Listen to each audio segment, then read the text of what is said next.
Tout le monde a parlé de la crise qui impactait donc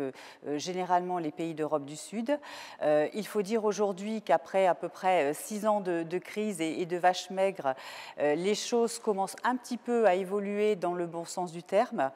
puisque certains de ces pays reprennent un tout petit peu de couleur et il faut rester positif et dire que cela annonce réellement des jours meilleurs, y compris déjà dans l'année 2014. Je voudrais donc à ce niveau-là faire un petit focus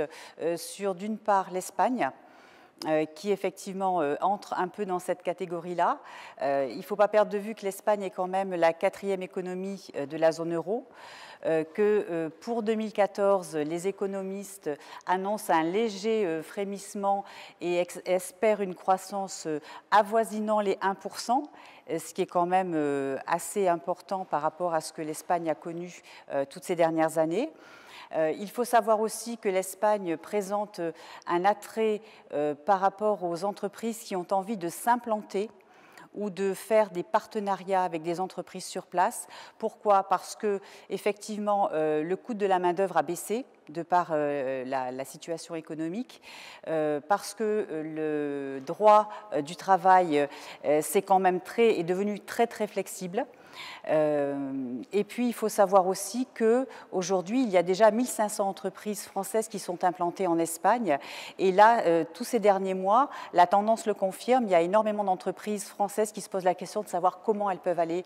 en Espagne et comment elles peuvent trouver de la croissance en rachetant justement ou en trouvant des partenariats avec des entreprises locales.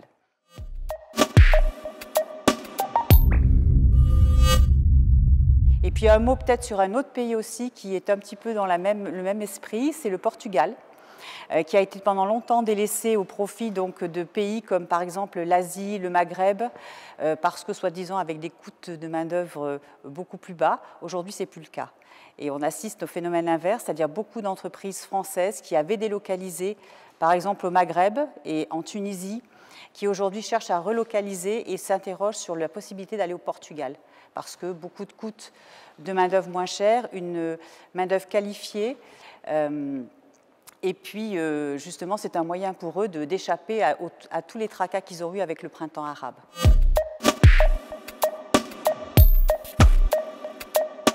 Et je crois qu'il faut tenir compte, bien sûr, surtout aussi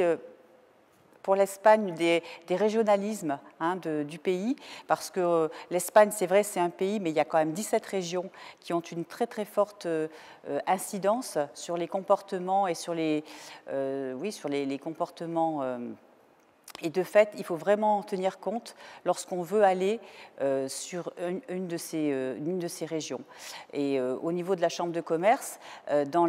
l'accompagnement que l'on donne en fait à nos entreprises qui veulent aller sur ces pays-là, c'est une des problématiques sur lesquelles on insiste beaucoup aussi, parce que c'est une des clés de la réussite en fait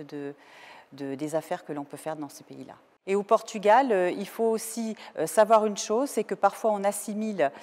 Portugal et Espagne, ce n'est pas du tout la même chose, et qu'on ne peut absolument pas aller au Portugal en se disant « chouette, je parle espagnol, je vais pouvoir réussir ». Non, il vaut mieux parler anglais, il vaut mieux parler portugais, mais surtout pas espagnol, ce n'est pas recommandé.